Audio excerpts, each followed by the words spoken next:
नमस्ते साथियों। समय रंगीन है, आप क्यों उदास है? क्या समय का कमी है? नहीं, आज तो मेडे है। आप छुट्टी पर होंगे, आपका पास भी समय होगा, तो आज कुछ बातें करते हैं।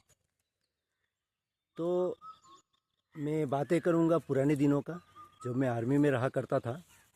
तो वहाँ कुछ प्रोग्राम होता है जिसको बड़े खाना बोलते हैं कि सभी लोग एक साथ खाना खाएंगे, एक साथ डांस करेंगे, एक साथ कहानी बताएंगे, अपना अपना अचीवमेंट, अपना अपना फेलियर, कोई कुछ ऐसा चीज़ हो जो कि सुनने में अच्छा लगेगा, मनोरंजन होगा, चुटकुले होंगे। इसी तरह से एक बात मुझे याद आया, ये कोई राजस्थान का बात रहा होगा। तो वहाँ एक दोस्त ने एक कहानी बताया था उनको, पिछली अभिज्ञता के ऊपर, एक्सपीरियंस के ऊपर। तो उन्होंने बताया था कि उनका यहाँ एक नया नया कमांडिंग ऑफिसर आया था। कमांडिंग ऑफिसर यानी सीओ, वो एक पावरफुल यूनिट का एक पावरफुल डेजिग्नेशन होता है। उनका जो आदेश होता है वो एकदम लकीर का फ़कीर होता है, कोई उसको काट नहीं सकता। बट वो एक ट्रू लीडर होते हैं।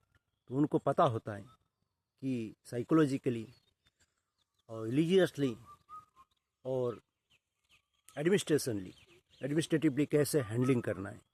तो they knows it very well. तो ट्रू लीडर का मतलब होता है कि जो डरने वाला लोग है, डरपोक टाइप का नेचर है, तो उसको डरा के भी कंट्रोल किया जा सकता है। जो रिलीजियस है, धार्मिक, बहुत ज़्यादा धार्मिक लगता है, तो उसको धर्म का भय दिखा के हुआ, धर्म का कहानी पढ़ा के भी उसे कंट्रोल किया जा सकता है। और जो इंटेलिजेंट होगा उसको लॉजिकली उसको बताना पड़ेगा कि कौन सा गलत है, कौन सा सही है। उसको पास में क्या होता है कि इसको पिक करने के लिए अच्छा दिमाग होता है। तो इसीलिए एक ट्रू लीडर ये जानते हैं, एक एक इंसान को पढ़ते हैं, अपने नीचे सबॉर्डिनेट को वो अच्छी तरह से चेक करके रखते हैं। तो एक ट्रू लीडर जब इंटरव्यू लेते हैं, तो जो इंटरव्यू लेने के टाइम में जो कैंडिडेट होते हैं, उसका मानसिक स्थिति से लेकर उसका सामाजिक, उसका पारिवारिक, सब कुछ के ऊपर उसने प्रकाश लेते 10 मिनट के अंदर में वो एक इस नतीजे पर पहुंच जाते हैं कि इन्हें लेना चाहिए, नहीं लेना चाहिए। कभी कभी जब मैं भी कभी इंटरव्यू लेता था, तो कोई कैंडिडेट बोलते थे कि मेरा घर में बहुत दिक्कत है, परेशानी है, मुझे बहुत जॉब का ज़रूरत है, पैसे का ज़रूरत है। लेकिन आप सच मानिए, जो आगे इंटरव्यू ले रहा है, कभी भी वो आपको परेशानी सॉल्व करने के लिए नहीं ले रहा है। वो कंपनी या आज संस्था का परेशानी को सॉल्व करने के लिए एक अच्छा कैंडिडेट ढूंढ रहा है। तो कोई परेशानी वाला लोग को लेना नहीं चाहेंगे। तो कभी भी इंटरव्यू में जो आप बैठेंगे, तो इस तरह का बात मत करें जो कि आपका अगेंस्ट में जा सकता है। जो भी सच्चा है, सच सच बताइए। अगर आपका बारे में पूछा गया है कि आप कैसे चलते हैं, क्या इनकम है, तो जो भी सच है वो बताइए कि मेरे पास में 1 कट्ठा ज़मीन है जिसमें मैं मच्छी का चाष करता हूँ, या भुट्टा उगाता हूँ, या भिंडी उगाता हूँ, इसी से मेरा चलता है। मेरे फादर ये करते, मेरे मदर, बड़ा साफ सुथरी तरीके से आंखों में देखे जवाब दीजिए। तो उसमें कॉन्फिडेंस भी झलकेगा और लाचारी नहीं झलकेगा। लाचारी कभी नहीं दिखाना है इंटरव्यू में। तो इसी तरह से मैं कहानी बता रहा था कि रेजिमेंट का, जहाँ एक रेजिमेंट में, किसी रेजिमेंट में एक नया नया कमांडिंग ऑफिसर सीओ आए थे।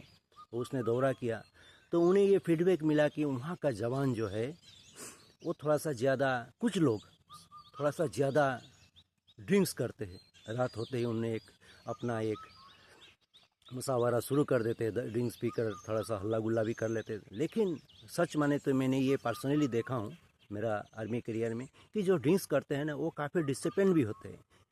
क्योंकि वो ड्रिंक्स का टाइम में ड्रिंक्स करके बड़ा जबर एंजॉय करते हैं। उसका इकोनॉमिकली वो थोड़ा सा हेम्परिंग तो होते हैं, लेकिन वो लाइफ को एंजॉय भी कर लेते हैं और बड़ा जबर डिसिप्लिन होते हैं। टाइम टेबल में पहुंच जाना है, कोई भी परेड में अच्छे ड्रेस पहनना, कोई भी काम को बड़ा लगन से करना। क्योंकि मैं भी उनको ऊपर प्रेशर होता है कि हम लोग एक गलत काम करते हैं, ड्रिंक्स ज़्यादा करते हैं, तो कहीं हमारा जो कमियां है यहाँ ना झलके। तो इसीलिए बहुत ज़्यादा वो सिंसियर भी होते हैं, ड्यूटी डाउटी बड़ा अच्छा कर से देते हैं, हिम्मत का काम भी करते हैं। तो ऐसा नहीं कि ड्रिंक्स करने वाला ख़राब होते हैं, ऐसा मैंने कभी नहीं बोल रहा हूँ। लेकिन जो कमांडिंग ऑफिसर होते हैं, जो मुखिया होते हैं, या जो ट्रू लीडर होते हैं, तो वो क्या होता है कि घर तक एक सोल्जर का घर तक में ध्यान रखते हैं कि उसका घर में भी दिक्कत ना होना चाहिए। अगर ये पैसा का नुकसान करेंगे तो घर में भी दिक्कत आएगा, घर में दिक्कत आएगा, इसका मानसिक संतुलन बिगड़ेगा।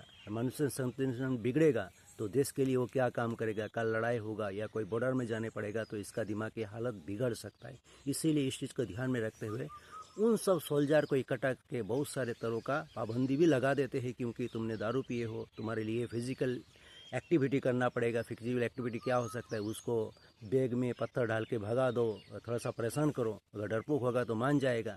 धार्मिक होगा तो उसको धार्मिक प्रवचन दिया जाता है कि दारू पीना धार्मिक की तौर पर मना है, मत पियो, ये खराब है, इस तरह पर आदि आदि। अगर जो इंटेलिजेंट है, दिमाग है, वो ना धार्मिक को मानेगा ना फिजिकल से डरेगा, तो उसको होगा लॉजिकली बताया जाएगा। इसी तरह से सोल्जर में तो सभी लॉजिकली होते हैं, क्योंकि इंटरव्यू प्रोसेस को, लंबा इंटरव्यू प्रोसेस करने के बाद में, ट्रेनिंग के बाद में वो आते हैं। तो इसीलिए ये धार्मिक और फिजिकल से उतना नहीं डरते। फिजिकली तो स्ट्रांग ही होते।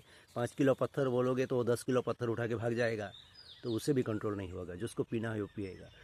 तो कमांडिंग ऑफिसर साहब ने ये सोचा कि इनको थोड़ा लॉजिकली समझाते हैं।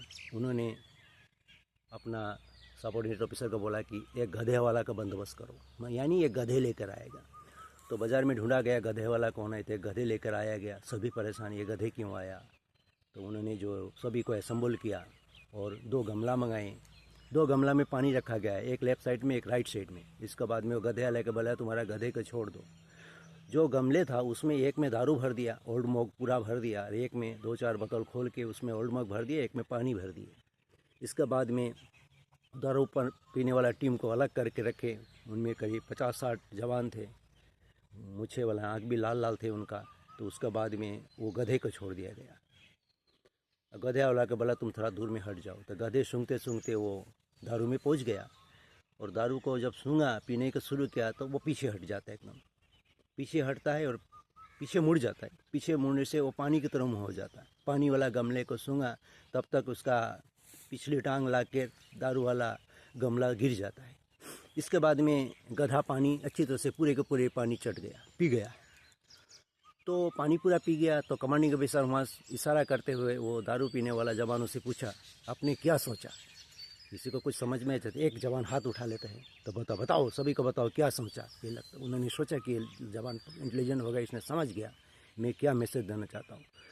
तो जवान ने बोला, साहब गधे लोग दारू नहीं पीते, जो गधे होता है वो दारू नहीं पीते। तो कमांडिंग ऑफिसर माथा पकड़ लिया और सोचने लगा, भाई आदमी को बहाना चाहिए। अब ये बोलता है कि गधे लोग दारू नहीं पीता, यानी जो इंटेलिजेंट होता है वही दारू पीते हैं। इसी तरह से जो पीने वालों को पीने का बहाना चाहिए। कोई पीने वाला ठंडी में पी रहा है तो वो बोलेगा ठंडी को गर्मी काटता है। अगर वो गर्मी में पी रहा है तो बोलेगा अगर पीने वाला ठंडी में पी रहा है तो बोलेगा ठंडी में गर्मी चाहिए, बॉडी को गर्म करना पड़ेगा तो दारू चाहिए। अगर वो गर्मी में पी रहा है तो बोलेगा गर्मी को गर्मी काटता है। और दुख में पीता है तो बोलेगा साहब मैं गम भुलाने के लिए पीता हूँ। अगर वो खुशी में पीता है तो बोलता है मैं जश्न मनाने के लिए पीता हूँ। तो पीने का बहाना चाहिए। उनको कोई भी लॉजिक से नहीं समझा पाओगे। वो जो कर रहा है वही ठीक है। बाकी संस्था के लिए अच्छे काम करते रहिए, संस्था आपको अवार्ड पक्का देगा। Thank you very much.